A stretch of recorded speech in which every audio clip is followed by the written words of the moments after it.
essa parte de agora é uma parte muito importante e eu acho que requer bastante atenção de vocês, porque é um conteúdo que bastante o Enem explora, até em nível de interpretação da densidade populacional, que é o potencial biótico e o crescimento real de uma população.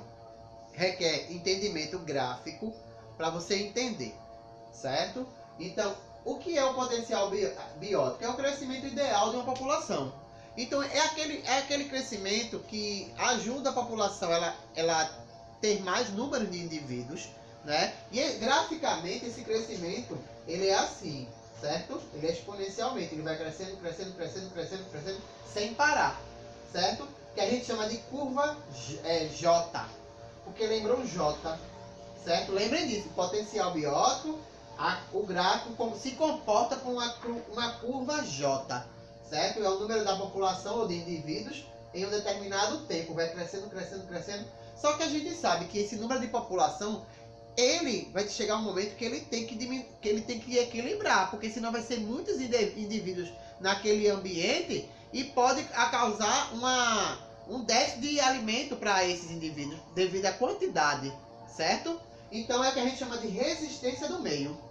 Algum fator vai ter que interagir aí para equilibrar essa população, porque ela vai crescer, crescer, crescer, e se ela crescer sem parar, vai faltar suprimento, certo? Então é onde entra o crescimento real de uma população, que é justamente nesse gráfico que você está observando aqui, é este gráfico, só que com mais detalhes para equilibrar a população. Então, a curva Joule, né, que é o J, certo?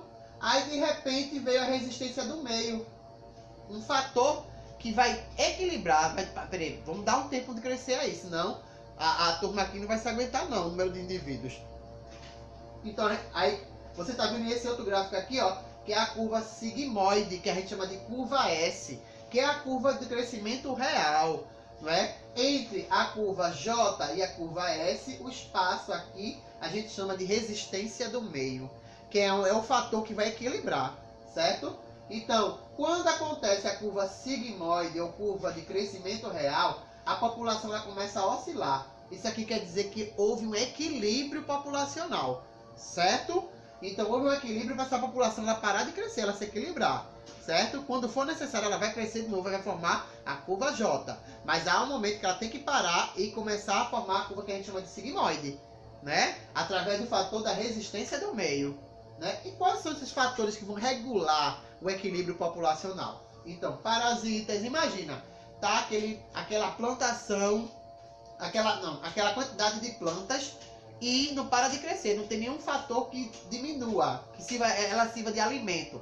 Então vão começar a aparecer parasitas, pragas que se alimentam das folhagens, até mesmo animais mamíferos herbívoros, para poder equilibrar a quantidade de gramíneas, certo? Competição, o indivíduo compete com o outro através de quê? Eu já falei na aula passada, através de alimentação.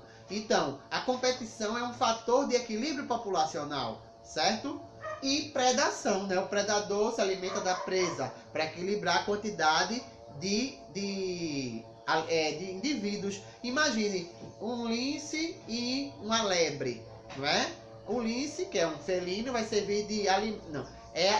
A lebre é fonte de alimento para o lince, né? Porque o número de quantitativo de lebres, né, naquela região está muito grande. Então, para equilibrar e não faltar tipo vegetais, porque a lebre se alimenta de vegetais, então o lince vai servir como predador da lebre. Então vai equilibrar o número populacional, né? É justamente isso que a gente chama de resistência do meio.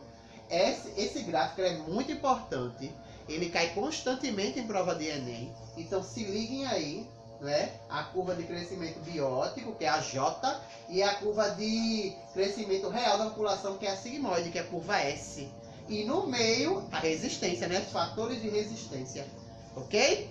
A gente vai dar continuidade a essa aula.